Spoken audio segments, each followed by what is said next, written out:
Assalamu alaikum wa rahmatullahi wa barakatuh. Today's topic is about AI, artificial intelligence, and Islamic perspective. I recited the verses from Surah Al-Alaq, which is the 96th chapter of the Quran, verse number 1 through 5. And this is the first of revelation, as scholars and Quranic revelation information is available. This is the first verses of Quran which was revealed upon Muhammad Rasulullah sallallahu alaihi wasallam, in which Allah subhanahu wa ta'ala is commanding, Iqra, recite or read in the name of your Lord, who created man from a cloth or embryo, which we can use as a medical term. Read, and your Lord is the most generous, who taught by the pen, taught man that which he knew not. With this, we understand as a Muslim that Allah subhanahu wa ta'ala commanded our Prophet, the most beloved of Allah subhanahu wa ta'ala. The first thing is to learn and read. You cannot read unless you know how to read. Unless you read, you do not understand. Unless you understand, you do not comprehend. Unless you comprehend, you do not implement. So we have a sequence of event happening.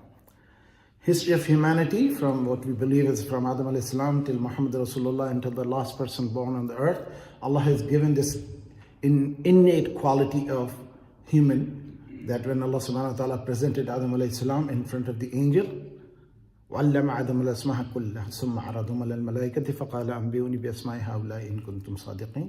Allah presented him in front of the angel and says, he has the knowledge of all the names. So that was the curiosity, seeking, and inculcated quality of human compared to other creatures.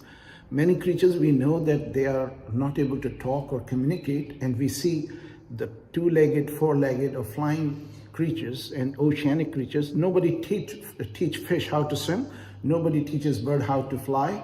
Nobody teaches them to how to maintain themselves. They all have this quality because Allah subhanahu wa ta'ala, according to the Quranic revelation, Allah gave wahi to the animals, that he had wahi to the honeybee, how to function, what to do. So insan, and the human being, has given this quality to develop, learn, develop, increase his knowledge.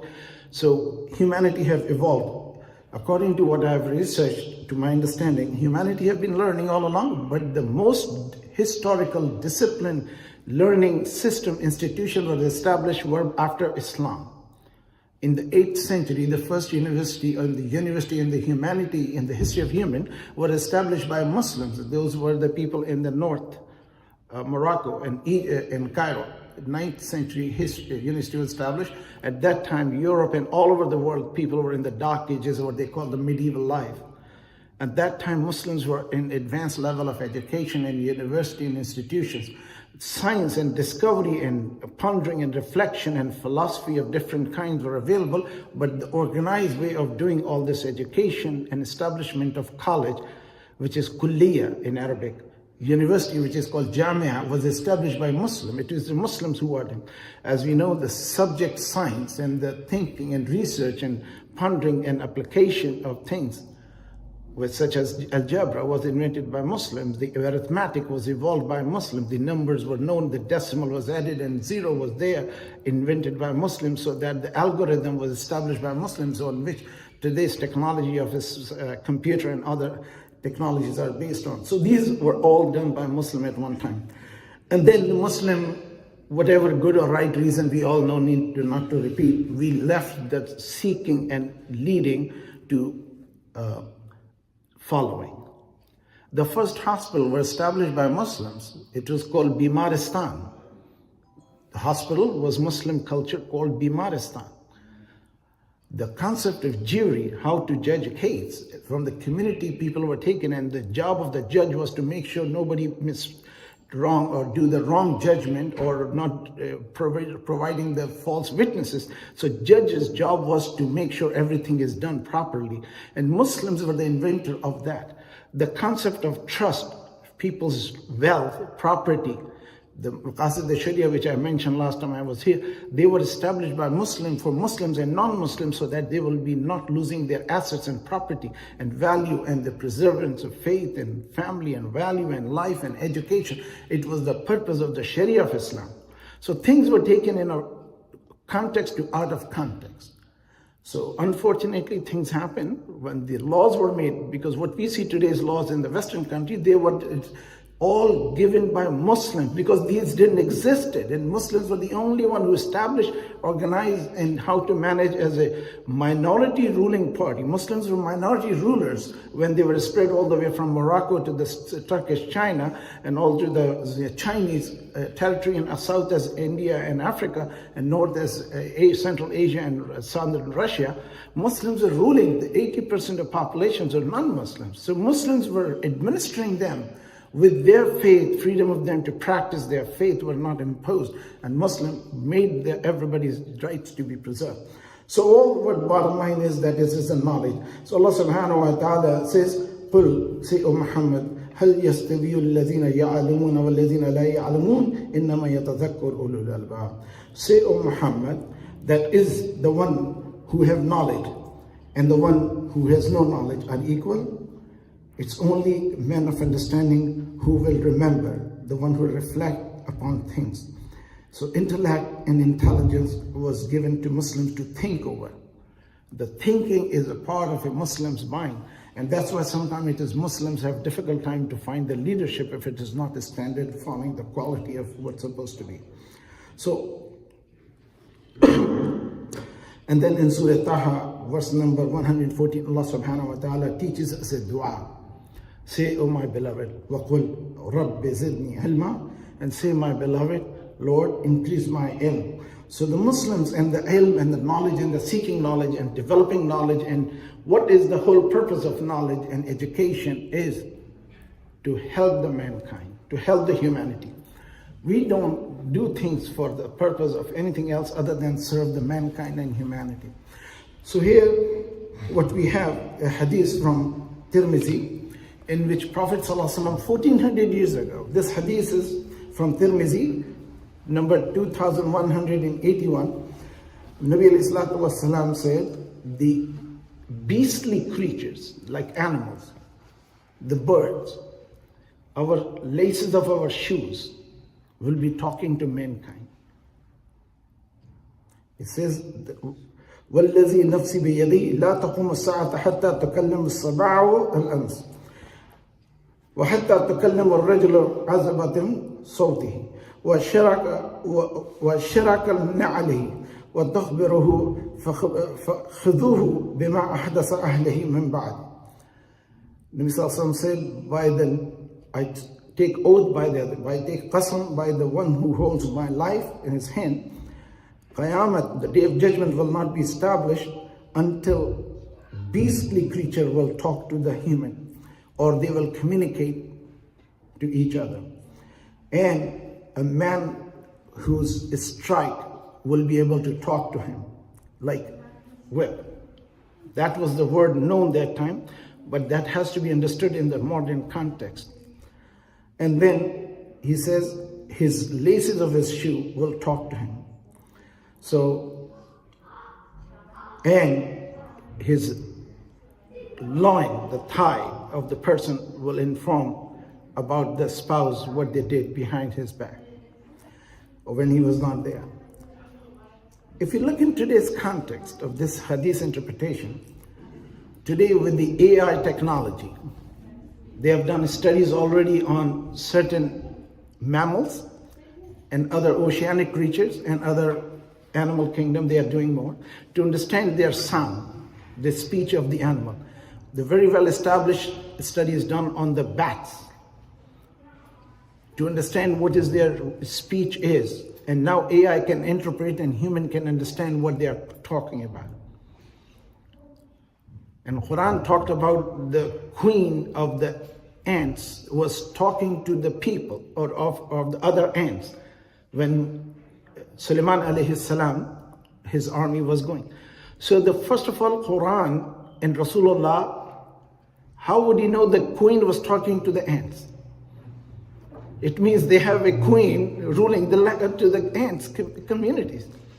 And after this, what happened in America after the flooding happened, they found the ant colonies, which was so complex a structure, which was unimaginable. And then Quran talks about the honeybee, which flies over 12-mile radius, which we know now, and collect the nectar from a particular flower at a particular time and bring it back. And it is the queen bee, which nobody knew, the queen or a king. Islam talks about, Quran talks about these creatures who communicate. We know the conversation happened between Sulaiman alayhi salam and the hudhud. That's a bird. We all know that dog could be trained and dog follow your instruction and he responds in certain ways. So all these things Quran is talking about, now they're using animals, the whale, to find certain things. And also we know that dolphins could be trained and talked about. So what we're talking about, these were the training on that. Now the technology with the AI, which is the thing which as a Muslim we need to be in the lead. Why? Unless we take the lead, the people who are faithless, who do not believe in God, who do not believe in superior being, who do not believe in the akhirah or accountability. So if they have already excelled in the knowledge and they develop technology and science and all that, with the gene therapy and technology, one can create a perfect human baby, will be free of defects, deficient. They will be made superhuman.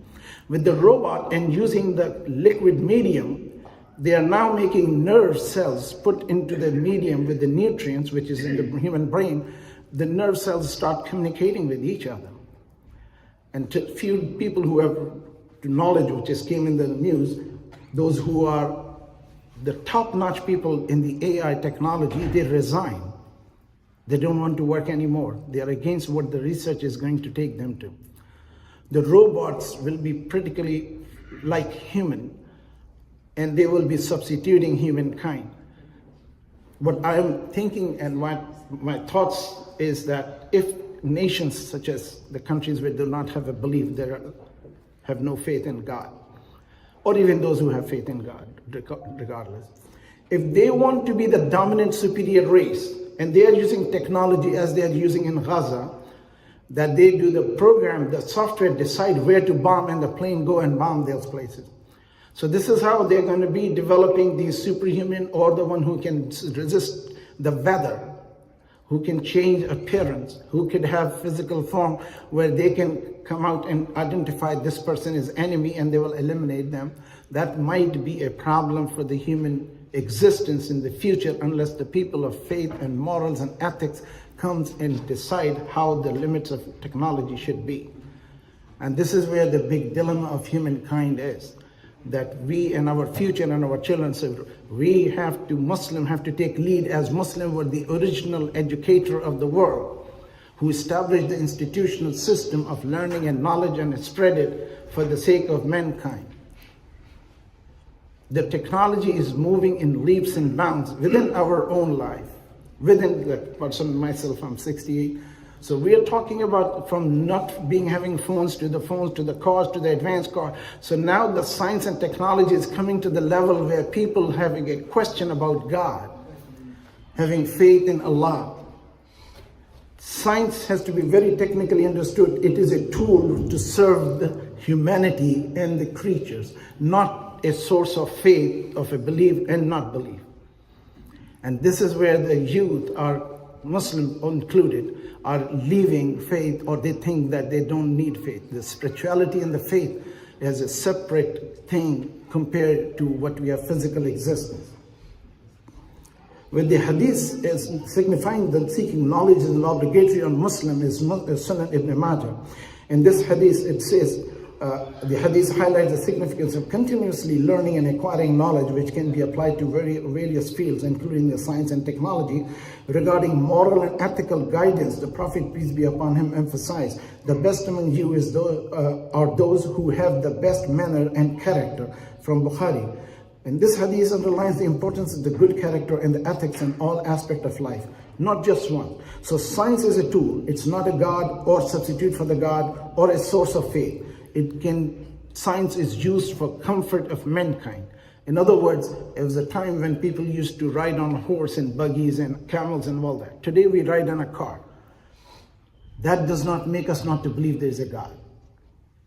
But when it comes to the technology and space science and learning other things, people are questioning, because 93% of the scientists in today's world, the modern world, which is called the Western civilization, they do not believe in God. So there was a question asked to this guy, Neil deGrasse. I'm sure people would have heard about him. He's a very popular astrophysicist. So when people question that, what is the reason 7% do not follow them, 93% of atheist scientists? So he said, why the 7% are not into the 100% category of not believing? There is no need of God, according to him. That's his opinion. Na'uzubillah min dhalik.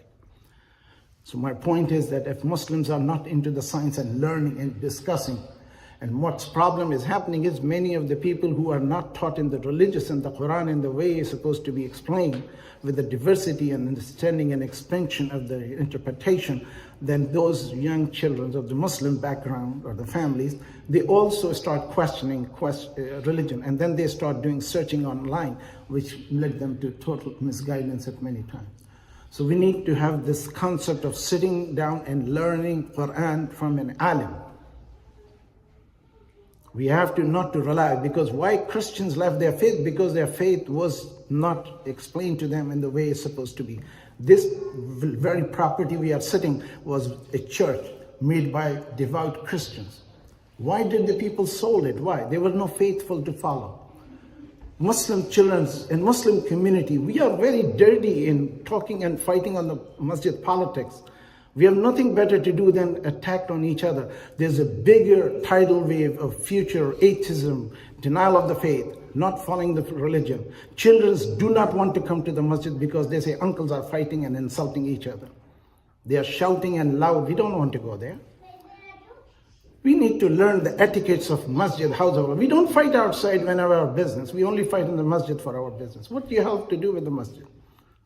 Neither you have a knowledge, nor you have a skill, nor you have an ability, nor you have money. People come in the masjid, become the owner of the masjid, and start fighting and pushing people out. Now we have a crisis where nobody wants to come in the masjid. We need to learn to the science, and we have to have educated people to come and lead the community, who will have the civility and etiquettes to run the community. We have a bigger crisis than we realize. Election happened. Everybody was telling us to vote for third party. That green party, if had run the election or campaign in those blue states, she would have found easily 10% vote. But she did not. Where did she competed? She contested in the state of swing state, where there was known that person is not going to get any vote. So Muslims are in the crisis because we don't even have a focus what we want to do. We have brought this vile culture with us that is destroying our future. Muslims are the inventors of the science, and now today the AI is taking every moment. There are leaps and bounds they are moving. If you have a person who thinks I'm superior than you, and they are being created by those people who are doing the technology to make a superhuman, and that person can swim across the Atlantic or Pacific and land it in the land and start destroying the people who think they are enemy because they are AI programmed, where's the humanity going to be? We need to realize that technology and science is really moving fast. We are only consumer. We use our cell phone 24/7. People are on the cell phone spending their precious moment of their life, but we are not realizing that there's another thing, that who is doing this, we should be in the leading position on that. People often think that the person cannot do more advanced expenses. This guy named Elon Musk, he put a ship in the space and he landed a plane without a government. So people have their own potential. We should think what we can do rather than we'll be begging all the time. We should start providing the knowledge and technology. Unless we start thinking and be creative, we'll be in trouble. We are really fighting over pennies to collect to pay the masjid bill. We are not even thinking how we can grow in the business and be taking care of the world. You may have heard of a person named George Soros. He is the biggest man in the world who managed gold business. the prices of the gold run by his word. He came from very humble background in Eastern European countries. And he is funding the politics, and he established universities all over. Soros University, go Google search it. His origin, his faith, his beliefs. But there's no Muslims. We have much more money among Muslims who are rich and wealthy and influential, but we are not spending our money on that to educate the Muslim youth. We keep them ignorant and we force them not to be educated. So Allah subhanahu wa ta'ala, as His messenger of Quran and Sunnah, encourages us to seek knowledge and understand the world around us. But we must do so with humanity and awareness of our ethical responsibility. Science and technology can be a great benefit for the humanity, but they are not substitute for the divine guidance and the shapes of our ethics and values. We must take lead in such sciences and education, leaving such knowledge and skills and advancement in the hand of people who are racist, genocidal, without moral and principle, can bring disaster to the humanity. After the AI technology and robotic technology, we start making ethical and moral decisions, then human being can become the hostage of or annihilated by the robotic and genetically superhuman to eliminate the other nations or races who are inferior human or underdeveloped communities or nations. There are some reports of use of such technology in, as I mentioned, in certain countries, the computer give them the guidance which area there's a suspect and they should go and bomb, and they kill human indiscriminately. So this principle can apply to modern context, including the development of use of technology like AI. The Quran emphasis on the ethical behavior, justice, and seeking knowledge can guide how we approach AI, ensuring that the development and the application are aligned with the moral and ethical values. This is long hadith. This time is really always limited to talk about. Nabi Sallallahu Alaihi Wasallam mentioned about, and I will skip the Arabic part of it.